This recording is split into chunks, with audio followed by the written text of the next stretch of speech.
वर्ष 2023-24 का बजट देश के सामने प्रस्तुत किया। उसके कुछ प्रमुख बिंदु मैं आप सबके सामने रखने आया हूं। माननीय प्रधानमंत्री नरेंद्र मोदी जी, विकसित भारत का संकल्प एक तरह से नींव रखी गई है। मैं कहूँगा ये बजट गांव का, गरीब का, महिला का, मजदूर का, मध्यम वर्ग का, नौजवान का, किसान का, अनुसूचित जाति, जनजाति, पिछड़ा वर्ग का, समाज के सभी वर्गों के लिए इस बजट में कुछ ना कुछ है। ये खुशियों का बजट है और तभी तो इसकी जो प्रशंसा देश के कोने कोने से सुनने को मिली, हर वर्ग से सुनने को मिली। मित्रों, पहली बार कैपिटल इन्वेस्टमेंट एक्सपेंडिचर जो हम कहें उसका आउटले 10 लाख करोड़ रुपया रखा गया है, जो पिछले वर्ष से 33% ज़्यादा है। यानी कि इतनी इन्वेस्टमेंट कैपिटल एक्सपेंडिचर में होगी जिसके कारण देश भर में आधारभूत ढांचा तो सुदृढ़ होगा ही, लाखों लोगों के लिए रोजगार के अवसर भी उत्पन्न होंगे। इसी तरह से ही रेलवे के लिए 2,40,000 करोड़ रुपए का बजट रखा गया है और ये 2,40,000 करोड़ का आउटले आज तक का सबसे ज़्यादा प्रावधान किया गया है रेलवे में। और अगर मैं 2013-14 की तुलना में कहूँ तो ये 9 गुना ज़्यादा है। और जम्मू कश्मीर की ही बात करूँ तो जम्मू कश्मीर के लिए भी अभी तक 3 प्रोजेक्ट 481 किलोमीटर के 28,440 करोड़ रुपए के प्रदेश में चल रहे हैं। लेकिन 2009 से लेकर 2014 के बीच में जब यूपीए 2 की सरकार थी तो जम्मू कश्मीर को मात्र 1,044 करोड़ रुपया मिला था, जबकि 2023-24 में केवल एक वित्तीय वर्ष में इस बार 6,003 करोड़ रुपए का प्रावधान किया गया, जो 6 गुना ज़्यादा है। इसमें 4 वर्ल्ड क्लास स्टेशन बनाए जाएंगे। अमृत भारत स्टेशन की जो हम बात करते हैं, बडगाम में हो, जम्मू तवी हो, माता वैष्णो देवी कटरा में है और उधमपुर में हो। और यही नहीं, इसके अलावा मैं राज्य की बातें बाद में, लेकिन पहले कुल मिलाकर दुनिया भर के देश जो कोविड के महामारी में चुनौतियां देख रहे थे, अर्थव्यवस्था बहुत सारे देशों की चरमराई भी, लेकिन भारत ने इस कोविड काल के समय जो मोदी जी के नेतृत्व में कदम उठाए, उसका लाभ ये देखने को मिला कि दुनिया की बड़ी अर्थव्यवस्थाओं में सबसे तेजी से बढ़ने वाली अर्थव्यवस्था आज भारत है।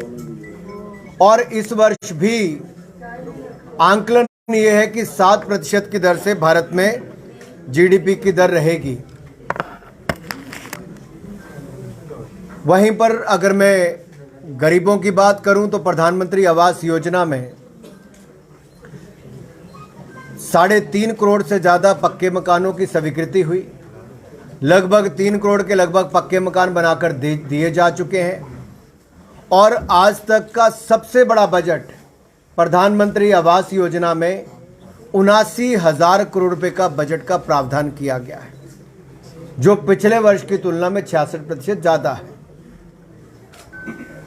इसी तरह से किसानों के लिए भी 20 लाख करोड़ रुपए का किसान क्रेडिट का प्रावधान है, ताकि उनको ऋण की सुविधाएं ज़्यादा हो सके और किसान अपने खेती बाड़ी में भी और आगे काम कर सके।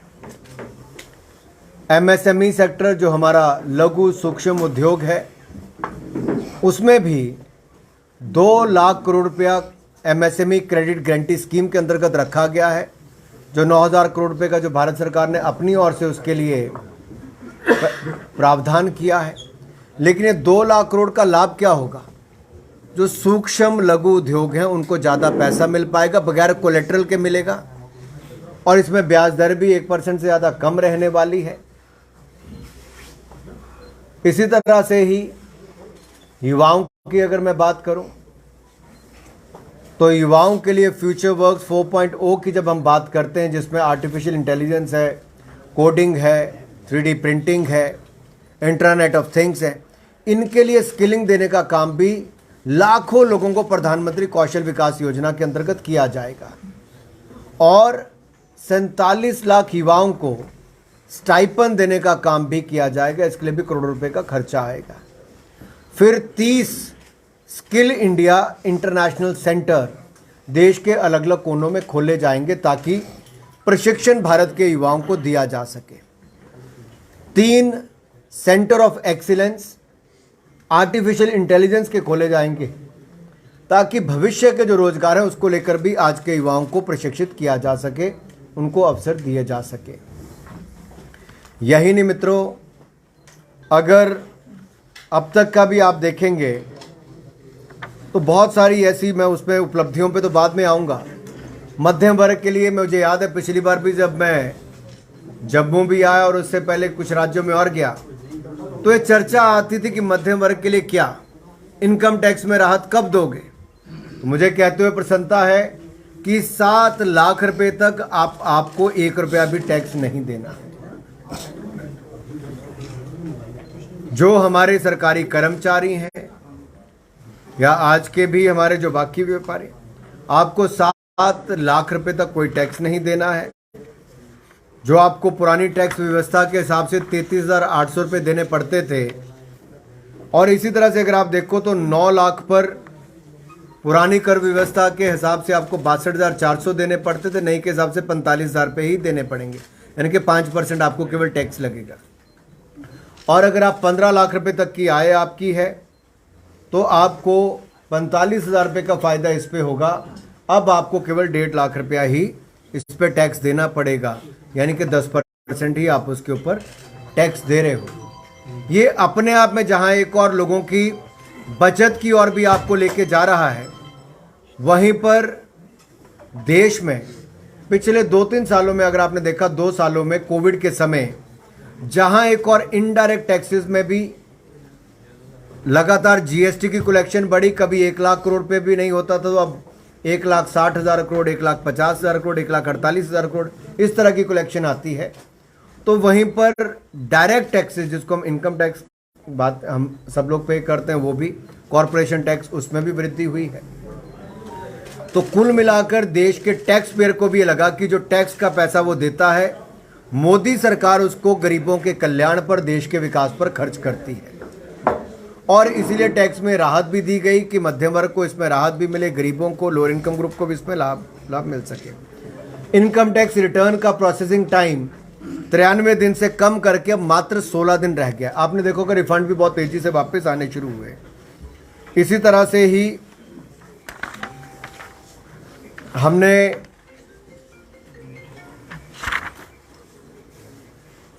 जो राज्य की सरकारें हैं उनको कोविड के समय 50 साल तक इंटरेस्ट फ्री लोन दिया ताकि वो कैपिटल एक्सपेंडिचर कर सके और अपने यहाँ पर कुछ रिफॉर्म्स ला सके। इसका राज्यों को बहुत लाभ मिला। मेरा छोटा सा राज्य हिमाचल प्रदेश है, जैसे हम जम्मू में हैं तो 500 करोड़ रुपया दो बार हमें पिछली बार मिला और उसको 50 साल के बाद वापस करना है, बगैर ब्याज के वापस करना है। इस स्कीम को हमने फिर आगे लेकर आए हैं इस वर्ष के लिए, और ये लाभ यहाँ पर भी हमें मिलने वाला है।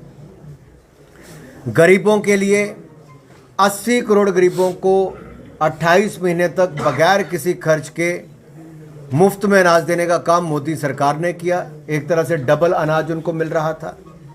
अब हमने अंत्योदय के लिए भी, और जो प्राथमिकता के वाले परिवार हैं उनको भी मुफ्त में अनाज मिलता रहेगा। इस साल के हमने उसको भी प्रावधान किया। 2 लाख करोड़ रुपए इसके ऊपर खर्च आएगा, और ये 2 लाख करोड़ रुपए से 80 करोड़ लोगों को तो लाभ मिलेगा ही, साथ में प्राथमिकता वाले, हमारे अंत्योदय और प्राथमिकता वाले इन परिवारों को लाभ मिल पाएगा। मित्रों, हम लोग किसानों की बात करते हैं तो 11 करोड़ किसानों को 2,26,000 करोड़ रुपया प्रधानमंत्री किसान सम्मान निधि के माध्यम से हम अब तक दे चुके हैं। और पिछली बार भी जब पिछले 1-2 सालों में दुनिया भर में फर्टिलाइजर्स के, यूरिया के दाम 3 गुना बढ़ गए, मोदी सरकार ने किसानों के ऊपर बढ़ते दामों का कोई बोझ नहीं पड़ने दिया, 1 रुपया भी नहीं बढ़ाया। और ये जो 11 करोड़ किसानों को पैसे मिले, इसमें महिला किसान भी हैं। अब भी किसानों को कई बार क्या है, जल्दबाजी में सामान बेचना पड़ता था, स्टोरेज की सुविधा नहीं थी।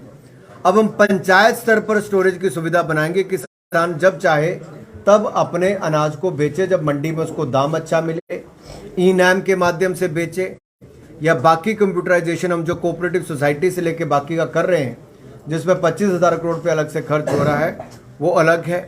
तो ये डिसेंट्रलाइज स्टोरेज कैपेसिटी हम देश के हर जिला में पंचायत स्तर पे बनाने जा रहे हैं, ताकि किसान वहाँ पर भंडारण कर सके। और मिलेट, जिसको मोटा अनाज भी एक तरह से कहते हैं, रागी है, बाजरा है, इस तरह से हम उसके भी पैदावार करने के लिए उसको बढ़ावा देंगे। श्री अन्न, इसको हमने जो प्रोग्राम का नाम दिया है, अब इसमें न्यूट्रिशन वैल्यू भी है। छोटा और सीमांत किसान इसको केवल पैदा करता है, इसकी एक्सपोर्ट भी ज़्यादा होगी तो किसान को आय भी ज़्यादा होगी। मत्स्य पालन के ऊपर भी, यानी कि फिशरीज के लिए भी 6,000 करोड़ रुपए की एक सब स्कीम अलग से लेकर आए हैं। जैसा मैंने कहा, 20 लाख करोड़ रुपए हमने पशुपालन, डेयरी और मत्स्य पालन इसके लिए रखा है, ताकि हमारे किसानों के साथ साथ डेयरी, एनिमल हस्बेंड्री और फिशरी, इन सबको भी उसका लाभ मिल सके। मित्रों, हमारे ट्राइबल क्षेत्र, चाहे जम्मू कश्मीर से लेकर नॉर्थ ईस्ट तक सभी हो, या देश के अन्य राज्यों में भी, ट्राइबल्स के लिए विशेष तौर पर 740 एकलव्य स्कूल बच्चों के लिए खोले जाएंगे। 3.5 लाख ट्राइबल बच्चों को इसका लाभ मिलेगा। 38,000 टीचर्स की नियुक्ति की जाएगी और इसके माध्यम से हमारे युवाओं को आगे बढ़ने का अवसर मिलेगा। इसी तरह से ही पीएम विश्वकर्मा कौशल सम्मान, यानी कि पीएम विकास, इसकी शुरुआत की जा रही है, जहां पर हमारे जो हुनर वाले पारंपरिक शिल्पकार हैं, उनको टेक्नोलॉजी के साथ जोड़ना, नई सुविधाओं से लैस करना, मार्केट से लिंक करना, वो भी हम काम करने वाले हैं। उनके ब्रांड का भी प्रचार करना, इस सब पे से जोड़ेंगे और इसके लिए पीएम विकास योजना को हम लेकर आए हैं। स्टार्टअप्स में देश के युवाओं ने शानदार काम किया। जब से प्रधानमंत्री मोदी जी ने युवाओं को स्टार्टअप्स के रास्ते पर चलने के लिए कहा, और ये भी कहा कि युवा रोजगार मांगने वाला नहीं, रोजगार देने वाला बने, 90,000 स्टार्टअप्स आज देश में शुरू हुई है। India has become the 3rd largest startup ecosystem in the world. जहां दुनिया में हमारा कहीं नाम नहीं था, आज दुनिया में भारत का स्टार्टअप 3रा सबसे बड़ा इकोसिस्टम बनकर तैयार हुआ है। और 107 भारतीय स्टार्टअप्स यूनिकॉर्न का दर्जा प्राप्त किए। लगभग $30 बिलियन इनकी वैल्यूएशन है। तो लाखों लोगों को रोजगार भी दिया और आगे भी। अब इनके लिए हमने 1 साल के लिए और इनकम टैक्स का छूट भी दे दी है। लॉसेस बुक करने हो तो आप उसको भी कर सकते हैं, लॉसेस को कैरी फॉरवर्ड करना है तो उसका भी आपको इसमें प्रावधान किया है। महिलाओं के लिए भी महिला सम्मान बचत पत्र 2 लाख रुपए के आप डिपॉजिट करेंगी। महिलाएं, युवतियां, महिलाएं दोनों ही कर सकती हैं। और 2 साल के इस बचत पत्र में 7.5% आपको ब्याज मिलेगा, जो अपने आप एक बहुत आकर्षक। यही नहीं, सेल्फ हेल्प ग्रुप 80 लाख से ज़्यादा हमारे पूरे देश में है। 9 करोड़ महिलाएं इससे जुड़ी हैं।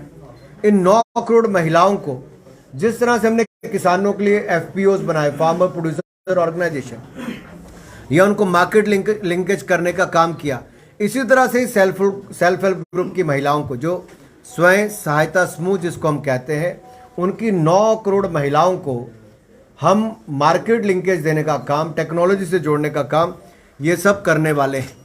कोऑपरेटिव सेक्टर पर हमने शानदार काम किया है। नया कोऑपरेशन मंत्रालय अलग से बनाया है, जैसे स्किल मंत्रालय अलग है, कोऑपरेशन मंत्रालय अलग बना है, पहली बार बना है। देश भर की कोऑपरेटिव्स को जहां एक और 3 लाख रुपए कैश तक के लिए हमने वो छूट अलग से की है। इनकम टैक्स में राहत उनको दी है, स्लैब कम किया है। वहीं पर ही हमने उनके कंप्यूटराइजेशन के लिए भी हज़ारों करोड़ रुपया खर्च करने का काम किया, कर रहे हैं, उसका प्रावधान इसमें किया है। यही नहीं, लास्ट माइल कनेक्टिविटी को देखते हुए 75,000 करोड़ रुपए का प्रावधान अलग से किया। ऐसे प्रोजेक्ट जिसपे हम कोयला, कॉटन या फर्टिलाइजर्स, माइनिंग, इस सब के जोड़ के जहाँ पे ट्रांसपोर्टेशन को और आसान किया जा सकते, टाइम कम हो, उसके लिए भी इसका प्रावधान किया गया है। अब ट्राइबल वाले बच्चे जो हमारे हैं, अनुसूचित जाति के और अनुसूचित जनजाति के, इनके लिए भी क्या किया है? इनके लिए भी जो स्कॉलरशिप है वो 6,359 करोड़ रुपया हमने अनुसूचित जाति के बच्चों के लिए इसमें अलग से करने का प्रावधान किया है। शहरी जो सुविधाएं हैं उसमें शहरी आवश्यकताओं को देखते हुए, क्योंकि देश की लगभग 35% आबादी आज शहरों में रहती है और टीयर 2, टीयर 3 के जो शहर हैं, जैसे जम्मू भी हमारा उनमें से एक आएगा, 10,000 करोड़ रुपए का प्रावधान उसमें किया है कि एक नए शहरी बुनियादी ढांचा विकास कोष इसको हम बनाएंगे और इसमें रहने वाले शहरों को जो सुविधाएं चाहिए उसको भी इसमें देखकर करेंगे। इसी तरह से ही टूरिज्म सेक्टर को और महत्व देने के लिए टूरिज्म के लिए भी अलग से एक फंड क्रिएट किया गया है ताकि उसमें अलग अलग शहरों के ऐसे 50 हम लोग डेस्टिनेशंस को चुन पाएं, जो नए स्थलों को विश्व स्तरीय पर्यटन स्थल हम बनाएंगे। और यही नहीं, यूनिटी मॉल भी हम हर राज्य में खोलेंगे ताकि वन डिस्ट्रिक्ट वन प्रोडक्ट के प्रोडक्ट्स को, सेल्फ हेल्प ग्रुप के प्रोडक्ट्स को, उनमें भी हम स्थान देने का काम कर सकें। वेस्ट टू वेल्थ, क्योंकि कचरे से आप आय कैसे कर सकें। एक और जहां गोवर्धन योजना हम लेकर आए हैं, ऐसे 500 यूनिट लगवाएंगे, 10,000 करोड़ रुपए का प्रावधान उसके लिए भी किया गया है। तो दूसरी ओर भारत को ग्रीन इकोनॉमी बनाने के लिए 35,000 करोड़ रुपए का अलग से प्रावधान किया। Bharat global hub green hydrogen का बने तो उसके लिए 8 लाख करोड़ रुपए का निवेश भारत में आएगा। 8 लाख से ज़्यादा के रोजगार अवसर सीधे तौर पे उसके मिल पाएंगे। जैसे लद्दाख में हम रिन्यूएबल एनर्जी के माध्यम से बिजली जो पैदा करेंगे, अब उसको इवैक्यूएशन करके ट्रांसमिशन लाइन से लाना है तो 19,700 करोड़ रुपए का प्रावधान उसके लिए भी किया है ताकि उसको हम इवैक्यूएट करके ले जा सकें। यही नहीं,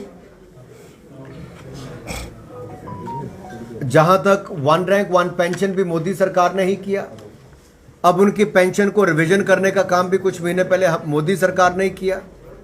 अग्निवीर कॉर्पस फंड ये भी हम क्रिएट करेंगे और अग्निवीर को जो कॉर्पस फंड से पैसा मिलेगा वो इनकम टैक्स से उसको छूट भी होगी, कर से छूट भी मिलेगी, ये भी उसमें हम करने जा रहे हैं। ऐसा ही नहीं, 5G लॉन्च भी 100 से ज़्यादा हम ऐसे इंजीनियरिंग कॉलेज में उनके टेक्नोलॉजी के सेंटर भी खोलेंगे ताकि उस पर अध्ययन भी और हो सके। ऐसी बहुत सारी मैं आपको लंबी लिस्ट गिना सकता हूं, लेकिन मैं फर्क बताना चाहता हूं क्या क्या हुआ है। कृषि हमारे देश के लिए एक बहुत महत्वपूर्ण क्षेत्र है। 2013-14 में जब मोदी जी की सरकार बनी तो कांग्रेस के समय क्या बजट था कृषि का? 21,933 करोड़, आज बढ़कर 1,25,000 करोड़ रुपया उसका हो गया है। गृह मंत्रालय का बजट उस समय 52,504 करोड़ था, जो बढ़कर आज 1,96,000 करोड़ हो गया है। डिफेंस का बजट 2013-14 में 2,03,000 करोड़ था, आज बढ़कर 5,94,000 करोड़ हो गया है। रोड ट्रांसपोर्ट हाईवेज 25,859 करोड़ रुपया बजट था, जो बढ़कर 2,70,000 करोड़ रुपया हो गया है। रेलवे का बजट 63,363 करोड़ रुपया था, जो बढ़कर 2,40,000 करोड़ हो गया है। कंज्यूमर अफेयर्स का 1 लाख करोड़ रुपया बजट था, जो बढ़कर 2,06,000 करोड़ हो गया है।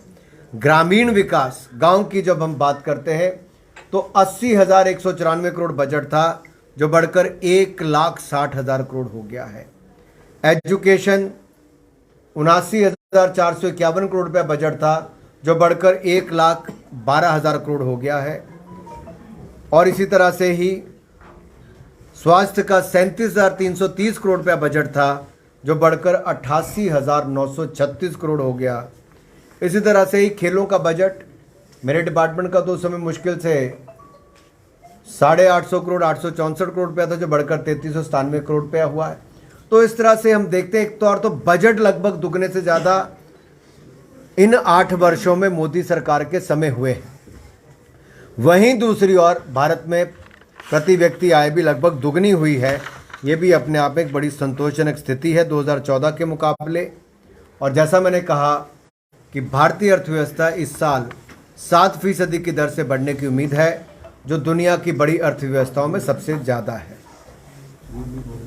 आप में से किसी ने कुछ पूछना है तो पूछ सकते हैं। सर, राहुल गांधी जी ने हमला किया है इस बजट को लेकर। उन्होंने कहा है कि इस बजट को लेकर कोई भी विजन नहीं है, जॉब की क्रिएशन को लेकर कोई भी विजन नहीं है, इसमें टैकल महंगाई को करने को लेकर, और कोई भी इंटेंट नहीं है स्टेप इनइक्वालिटी को लेकर। सर, कैसे देखते हैं? देखिए, जिस बजट में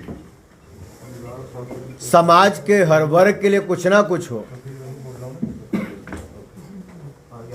और जिन 8 वर्षों में प्रति व्यक्ति आय दुगनी हो गई हो, भारतीय अर्थव्यवस्था 10वें नंबर से दुनिया की 5वीं सबसे बड़ी अर्थव्यवस्था बनी हो। मैं राहुल जी को याद करवाना चाहता हूं, राजीव गांधी जी के समय 100 रुपया भेजते थे तो 15 रुपया जमीन पे पहुंचता था लोगों के पास। मोदी सरकार में 100 रुपया भेजते हैं तो 100 का 100 पहुंचता है, क्योंकि 45 करोड़ से 48 करोड़ बैंक खाते खोले हैं। जनधन, आधार, मोबाइल, जैम ट्रिनिटी के माध्यम से पारदर्शिता, जवाबदेही हमने सिस्टम की खड़ी की है।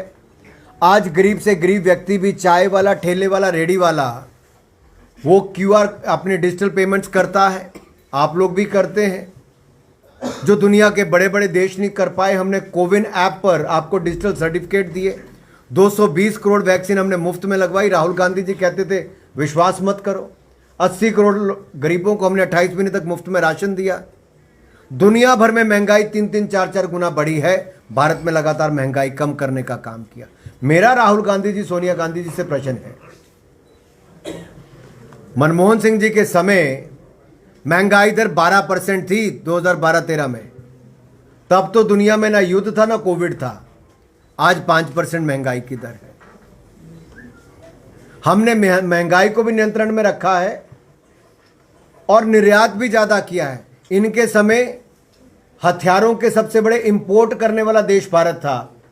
हमने 16,000 करोड़ रुपए का निर्यात किया, एक्सपोर्ट किया है। और यही नहीं, सेकंड लार्जेस्ट मोबाइल इंपोर्टर होता था भारत, आज सेकंड लार्जेस्ट मैन्युफैक्चरर बनाकर हमने दिखाया है। इनके समय बिजली नहीं आती थी, हमने हर गांव में बिजली पहुंचा दी। इनके समय महिलाओं को धुआं भुगतना पड़ता था, पानी लेने के लिए और लकड़ी लाने के लिए 6 घंटे दिन के महिलाओं के जाते थे। आज 11 करोड़ महिलाओं को रसोई गैस का सिलेंडर मिला है, 6 करोड़ पानी के नए कनेक्शन मिले हैं, 3 करोड़ 25 लाख लोगों को पक्के मकान बनाकर दे दिए। कांग्रेस जो 60 साल में नहीं कर पाई, मोदी सरकार ने 8 साल में किया है। एक करके पूरा प्रावधान लाके आपने कि मध्यम वर्ग के लिए सबसे ज्यादा सहूलियत है 7 लाख की, जो स्लैब की है इनकम टैक्स की। लेकिन यहाँ पर आप अमृत काल जिसको नाम दे रहे हैं, विपक्ष उसको कह रहा है कि मित्र काल, और चुनावी चश्मे के साथ देखा जा रहा है कि अगले प्रधानमंत्री की कुर्सी की सीढ़ी यहीं से होकर निकलेगी। क्या कहेंगे? देखिए, विपक्ष अगर अपना राजनीतिक चश्मा उतार के देखेगा तो उनको समझ में आएगा कि डायरेक्ट टैक्स, इनडायरेक्ट टैक्स वो तो बड़ा ही, क्योंकि ईमानदारी आई, लोगों को विश्वास आया कि सरकार को अगर टैक्स पे करते हैं तो सरकार 1-1 रुपया गरीब के कल्याण के लिए खर्च करती है। चाहे वो मुफ्त वैक्सीन हो, मुफ्त में अनाज की बात हो, बेहतर स्वास्थ्य सुविधाएं हो, आयुष्मान भारत के माध्यम से 60 करोड़ लोगों को मुफ्त में इलाज देने की बात हो, या फिर भारतीय अर्थव्यवस्था को आगे बढ़ाने की बात हो। 12 किलोमीटर सड़क बनती थी नेशनल हाईवे की कांग्रेस की सरकार में, आज 40 किलोमीटर प्रतिदिन नेशनल हाईवे बनता है। कांग्रेस के समय 2.5 किलोमीटर रेलवे लाइन बनती थी, आज लगभग 9 किलोमीटर बनती है। आज 9 किलोमीटर बनती है। तो कैसे फर्क पड़ा? यहां हमने सिस्टम को जवाबदेह किया है। और इसलिए देश आगे बढ़ रहा है, इसलिए देश में निवेश आ रहा है। और शायद कांग्रेस को ये बातें लगातार चुभेंगी ही, क्योंकि उन्होंने कभी ये देखा नहीं था कि ऐसा कैसे हो सकता है। और जब उनको हर साल वो उठाते थे कि मध्यम वर्ग को छूट दो, मध्यम वर्ग को छूट दो, गरीब के, अब इनको लगा हमने गरीब के लिए सब कुछ कर दिया, फिर इन्होंने मध्यम वर्ग की बात उठानी शुरू की। अब मध्यम वर्ग के लिए भी कर दिया है। अब देखिए 9 लाख रुपए वाले को अगर 45,000 रुपये केवल देने पड़ते हैं तो उसकी बचत कितनी होती है। परिवार में 2 लोग हैं, जैसा मैंने पहले कहा कि 15 लाख की आय वाले के लिए अगर इतना पैसा बचता है, केवल उसको 10% टैक्स देना पड़ता है, तो परिवार की बचत लगभग 1.5 लाख रुपए से ऊपर चले जाती है। तो कांग्रेस के पास तो जवाब कोई नहीं बचा, अभी ऐसे ही प्रश्न उठाएंगे। महबूबा मुफ्ती ने भी इस बजट पर सवाल उठाया। उन्होंने कहा कि पूंजीपतियों के लिए बनाए हुए बजट है, इससे गरीब जनता को रत्ती भर भी फायदा नहीं मिलेगा। किसको फायदा नहीं मिलेगा? गरीब लोगों को फायदा नहीं, उसे पूंजीपतियों के लिए बनाया हुआ ये बजट है और रटाया हुआ ये बजट है। महबूब मुफ्ती ने सवाल उठाया। देखिए, मैं इतना जरूर कहूँगा, जो लोग अनुच्छेद 370-35 की राग अलापते थे, मैं तो भुक्तभोगी हूँ। हम लोग 2011 में कलकत्ता से कश्मीर तक तिरंगा यात्रा करने आए और मुझे गिरफ्तार करके जेल में डाल दिया गया कि जम्मू कश्मीर में तिरंगा झंडा ना फहराया जाए। आज मोदी जी ने अनुच्छेद 370-35 को हटाया तो यहाँ शांति भी आई, निवेश भी आया, पर्यटक भी बढ़े और हर घर तिरंगा भी लहराया है। अब कुछ लोगों की राजनीति बंद हो गई, जिनका काम केवल एक पीढ़ी के बाद दूसरी पीढ़ी का प्रदेश में कब्जे करना, जमीनों से लेके बाकी सब करना, यही काम रहता था। अब वो सत्ता से बाहर हुए तो उनकी हालत थोड़ी खराब हुई है। सही मायने में कश्मीर को, जम्मू कश्मीर को आगे बढ़ाने का काम इसी सरकार में हुआ है और आगे भी हम यही करने वाले हैं।